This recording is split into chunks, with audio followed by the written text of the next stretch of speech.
A bankrupt black widower bought a 19-year-old girl who was being auctioned off by her father and mother. $20 for the last lot of the day. A healthy, obedient 19-year-old girl, announced the sheriff, his voice echoing across the dusty square in Lakewood Springs. The June sun beat down mercilessly as the townspeople watched, some in awkward silence, others with morbid interest in the grotesque spectacle unfolding before them. Isaiah Montgomery, a 42-year-old widower and the only black man who owned land in the area, stood at the back of the crowd with his fists clenched. The young woman on the small makeshift platform kept her eyes fixed on the ground, her disheveled hair partially covering a recent bruise on her cheek. Her parents, a couple worn down by a hard life, watched the scene with blank expressions. 25 Rs, shouted a hoarse voice from across the street. Frank Holloway, owner of the local tavern, raised his hand with a smile that did not hide his intentions. The girl trembled visibly. 30, a second voice piped up. Walter Schmidt, a farmer known for his violent temper, especially after a few drinks. Isaiah closed his eyes briefly. $30 was practically all he had left after the drought that had devastated his small plantation. It was the money he had set aside for seeds for the next season. It was his last chance to save the land he had worked so hard to acquire after his wife's death. $50. Isaiah's deep voice cut through the murmur of the crowd. An absolute silence fell over the square. Dozens of white faces turned simultaneously in his direction, expressions of shock and indignation barely contained. The girl's father narrowed his eyes, his mouth twisted in a mixture of contempt and greed. "I won't give my daughter to a 70, Isaiah interrupted, stepping closer to the center. "In gold coins." Now the sheriff cleared his throat, visibly uncomfortable. "Mr. Montgomery, I don't think you—" "The law says any free man can participate in a public auction," Isaiah said, not looking away, "unless you want to explain to a federal judge why you refused the highest bid." For the first time since the auction began, the young woman looked up. For a brief moment, her gaze met Isaiah's. There was no hope there, only resignation and a weariness too deep for someone so young. $70 once, the sheriff announced reluctantly. Holloway and Schmidt exchanged glances, but no one else bid. "Sold," the sheriff declared, banging a small gavel. The square erupted in indignant murmurs. As Isaiah approached to finalize the payment, flashes of memory assaulted him. His late wife Abigail being humiliated in the same square years ago when they tried to drive them out of town. The simple grave where she had been laid to rest 2 years ago, victim of pneumonia that no local doctor had been willing to treat. The suffocating loneliness of his cabin since then.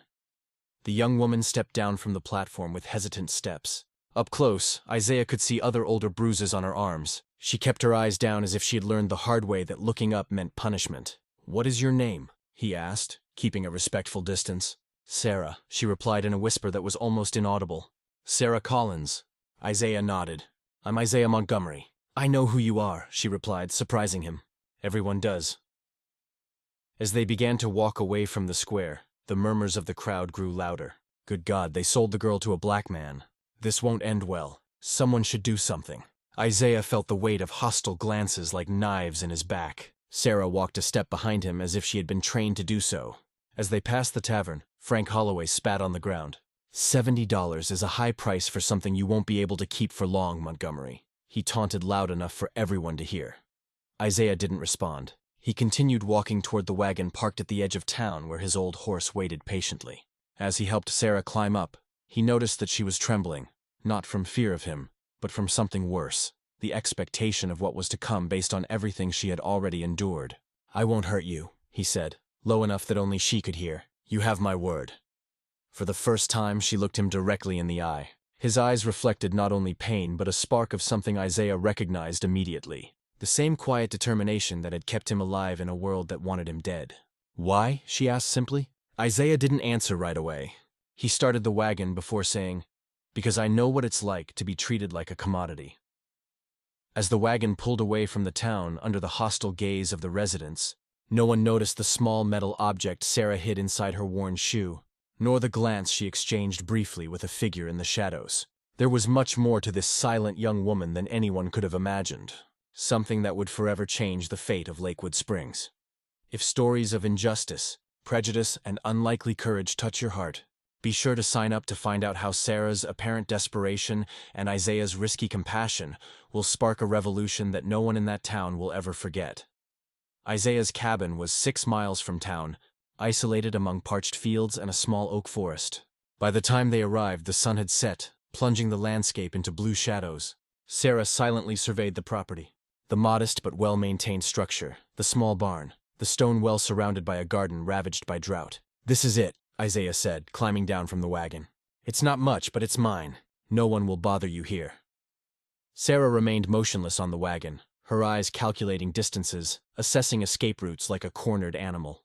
When she finally got down, she kept several steps away from him. "There's a room in the back," Isaiah explained. "It was my son's. It has a lock on the inside." The mention of a son made Sarah frown. "Your son. Jacob died with his mother. Pneumonia." 2 winters ago," Isaiah replied, his voice devoid of self-pity. "He was 5. Inside the cabin, a lamp was already lit on the central table, a sign that someone had been there recently. Sarah noticed the detail, her posture instantly stiffening. "Wait here," Isaiah said, noticing her tension. He quickly inspected the house before relaxing. "Ruth was here. She left food." At the name, Sarah reacted. "Ruth Wilkins, the midwife." Isaiah nodded, surprised. "You know her. She delivered my mother once," Sarah replied evasively. The cabin was simple but organized with meticulous precision. Books lined perfectly on makeshift shelves. A cedar table darkened by time but polished to a shine. This wasn't the chaotic environment of a defeated man. It was the disciplined refuge of someone who refused to give up. "You intend to run tonight, don't you?" Isaiah asked calmly during dinner. Sarah froze, her body tense as a violin string about to snap. "I don't blame you," he continued. "But there are 3 men patrolling the eastern forest, bounty hunters hired by the mayor after 3 slaves escaped from the Sullivan plantation." "I'm not a slave," Sarah retorted. "No, you're not," Isaiah agreed. "But try explaining that to those men in the dark." The next morning, Sarah found the house empty and the door unlocked. She was not a prisoner. Through the window, she saw Isaiah working in the parched garden, trying to revive dying plants with water from the well. While searching the house for money or valuables, Sarah found something unexpected: a book of federal laws marked in several places with meticulous notes. Next to it were letters signed by a Professor Williams from Boston University. Before she could investigate further, she heard horses approaching. 3 horsemen rode onto the property. Sarah recognized Frank Holloway, accompanied by Walter Schmidt, and a third man who was elegantly dressed and had a calculatedly friendly expression. Isaiah dropped his hoe and walked toward them, standing tall, his face impassive. "Montgomery," Holloway said with false cordiality. "We've come to introduce Mr. Davis, the new county judge." The tall man bowed his head in a greeting that did not reach his eyes. "Mr. Montgomery, I've heard a great deal about you." "We're conducting a property inspection," Judge Davis explained, "to update the county records." "My taxes are paid," Isaiah replied. "They always are." "It's not about taxes," Schmidt interjected with a malicious smile. "It's about suitability. Unproductive land may be requisitioned for more efficient use," Davis elaborated. Sarah watched Isaiah's jaw tighten, though his expression remained neutral. "This property has been registered in my name since 1869 with all the proper documents." "Times change, Montgomery," Holloway laughed. "Laws change." When the men finally left, Sarah confronted Isaiah. "They want your land." "They always have," he replied, returning to his work as if nothing had happened. "Why?" "It's practically ruined by the drought." Isaiah hesitated. "Because there's something here that's worth a lot more than a few acres of dry land." That afternoon, Ruth Wilkins arrived in her covered wagon. She was a middle-aged black woman with a formidable bearing and piercing eyes. She brought supplies, seeds, and news. "The new judge visited 5 properties today," she reported as she examined Sarah's bruises. "All belonging to blacks or immigrants." Isaiah nodded as if merely confirming his suspicions. "And this," Ruth handed him a sealed envelope, "arrived today on the telegraph. Jenkins asked me to deliver it discreetly." As Isaiah read, his expression changed to cold determination. "Sarah," he called, "I need to know exactly what you heard at your father's meetings with Mayor Marshall." The shock on Sarah's face was momentary. "How do you know about that?" "Why?" Ruth interjected gently. "You're not the first young woman we've tried to help escape that family." It was then that Sarah understood. He hadn't bought a girl at a cruel auction out of random compassion. The object in her shoe, a small ornate key, suddenly seemed infinitely heavier. "My father keeps a red book locked in his desk," she finally revealed. "Payment records, names, dates. Mayor Marshall is organizing something big, something involving Judge Davis and land along the river." Isaiah and Ruth exchanged glances. "Is that why her father was willing to auction her off so publicly?" Sarah nodded, the first tear finally escaping. "I've heard too much. I've seen too much. In town, rumors ran like wildfire.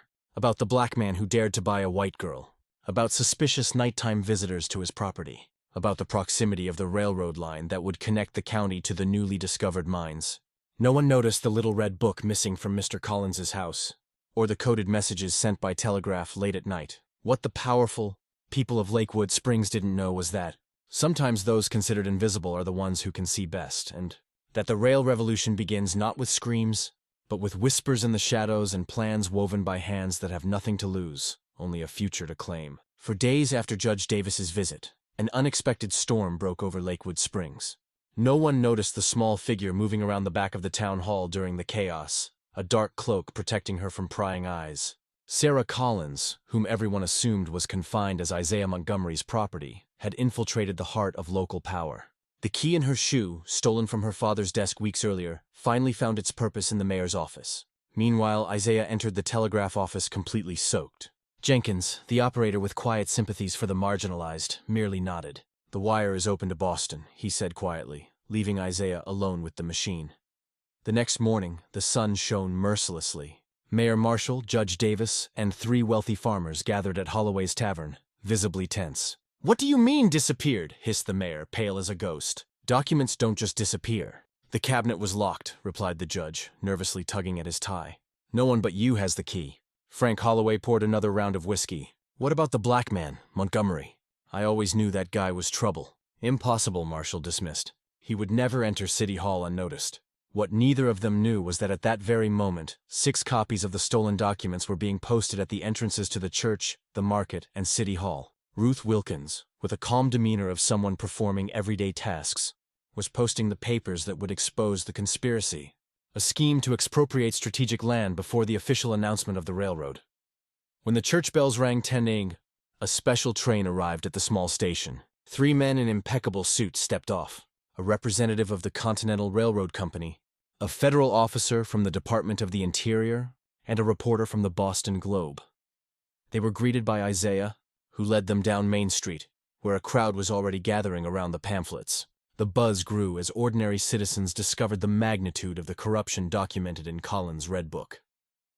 "It's a forgery," shouted Mayor Marshall, appearing at the tavern door. "Fabricated lies, including your signature on every page, Mayor," asked the federal representative politely. "Or perhaps the map detailing how you intended to divert the original railroad route to benefit illegally acquired land is forged." Walter Schmidt tried to escape through the back, only to find the sheriff blocking his way. "Did you know?" Schmidt asked incredulously. "Not everything," replied the sheriff, "but enough not to stop what's happening." The crowd was growing. Faces that would normally have looked away from Isaiah now stared at him with a mixture of shock and reluctant respect. But the real surprise came when Sarah emerged from the church, accompanied by Reverend Thornton. "This young woman," announced the Reverend, "at great personal risk, has provided crucial evidence of crimes that affect every citizen of this town." Sarah stood tall, her eyes meeting the furious gaze of her father who had just arrived. "You!" Collins growled, lunging toward her. "I wouldn't do that," the federal officer interjected. "Your daughter has already provided us with enough details about how you and the mayor have forged property documents belonging to at least 7 families over the past 2 years. A telegram was delivered publicly to Judge Davis.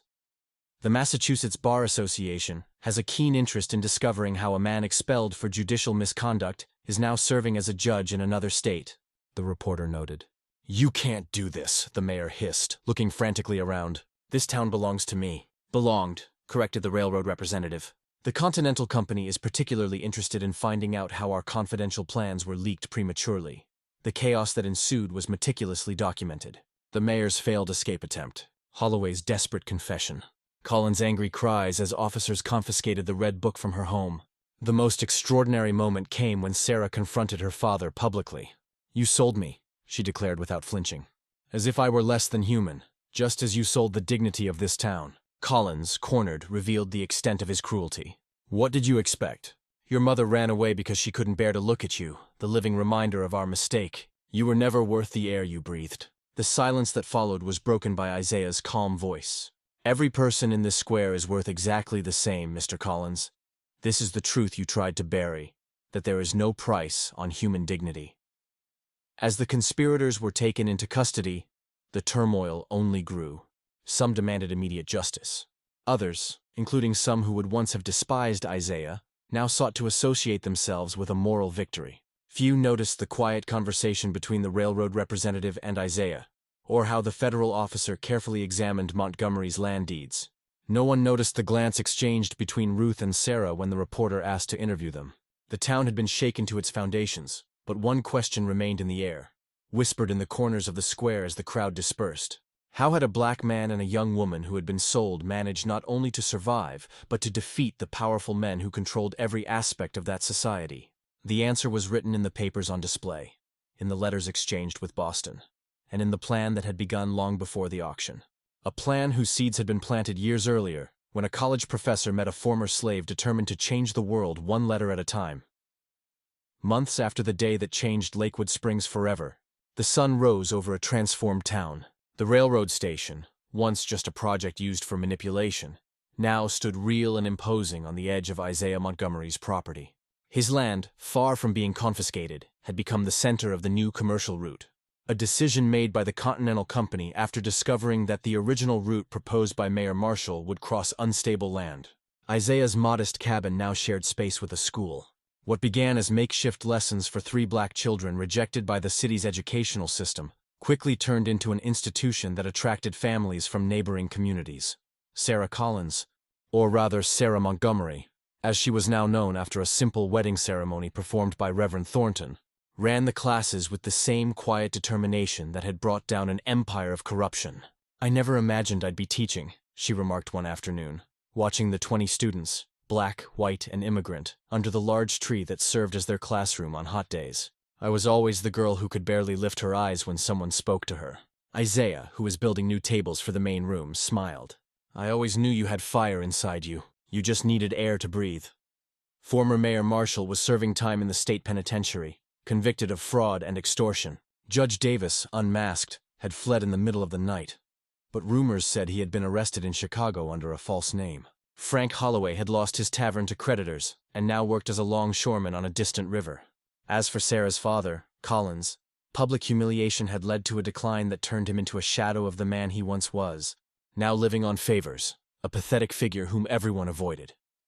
"We've received a reply from Benson," Ruth Wilkins announced during the weekly dinner that brought together the core group responsible for transforming the town. Jenkins, the telegraph operator, and Sheriff Jensen, who had finally found the courage to be on the right side of history, completed the group. Benson, the Boston University professor who years earlier had recognized the legal brilliance of a self-taught former slave seeking to understand his rights. The same man who had suggested that Isaiah buy that particular piece of land, seemingly worthless, decades before the railroad became a reality. "He accepts our proposal to expand the educational project," Ruth continued. 15 scholarships for young people from here. 15 lives transformed," Sarah murmured, her hand unconsciously touching the small scar on her wrist, a reminder of a previous life that seemed to belong to someone else. The next day, when the first commercial train officially pulled into Lakewood Springs Station, there was a small ceremony. The new mayor, an honest businessman elected after a special election, spoke words of progress and renewal. But all eyes were on the Montgomerys standing discreetly to the side. "It's thanks to you," an elderly woman whispered to Sarah. The same lady who had looked away when she saw her on the street months ago. "My son got a job at the station. They would never have taken a boy like him before." Her son, a young man with one leg shorter than the other, waved cheerfully from across the platform, wearing his railroad uniform with pride. "We didn't do it alone," Sarah replied, smiling genuinely. "That's what they don't understand about justice," Isaiah explained later as they walked home under the orange evening sky. "It's not just about punishing the guilty. It's about building something better on the ruins." Sarah stopped, looking down at the city stretching out below them, lights beginning to flicker in the windows. "When I was on that platform being sold like an animal, all I wanted was revenge," she confessed. "I wanted everyone to suffer like I did." Isaiah nodded, understanding. "And now I understand that true freedom isn't just breaking chains. It's building a table where everyone can sit." She looked at the man who had risked everything for her. Not out of pity, but out of principle. "They tried to convince us that we were worthless, that I was just a commodity, and you were just an intruder on this land. And we ended up proving that our value was never for sale," Isaiah added. On the horizon, the towers of the new train station stood out against the flaming sky, a symbol of an economy that now benefited everyone, not just the powerful. In the schoolrooms, maps and books promised futures that had been unimaginable just a few months earlier. And in City Hall, where schemes of exploitation had once been hatched, a diverse council now met weekly to discuss community improvements. Neither of them could have predicted how that desperate act in a dusty square, a black man buying a young woman at auction, would become the spark that would not only ignite the established corruption, but also light a fire that now illuminated hundreds of lives. The real revolution, Isaiah used to tell his students, is not tearing down walls, but building bridges where there were once only chasms. In a society built on divisions, Isaiah and Sarah had proven that true human dignity transcends race, class, and circumstance, that when people deemed inferior refuse to accept the limitations imposed on them by others, entire worlds can be transformed. They tried to break us, Sarah would tell new students on their first day of class, but they forgot that sometimes broken things reflect light in ways that whole things never could. If stories of social transformation, courage in the face of injustice, and the triumph of the human spirit over oppressive systems touch your heart, be sure to subscribe to the channel for more stories and a slow share it.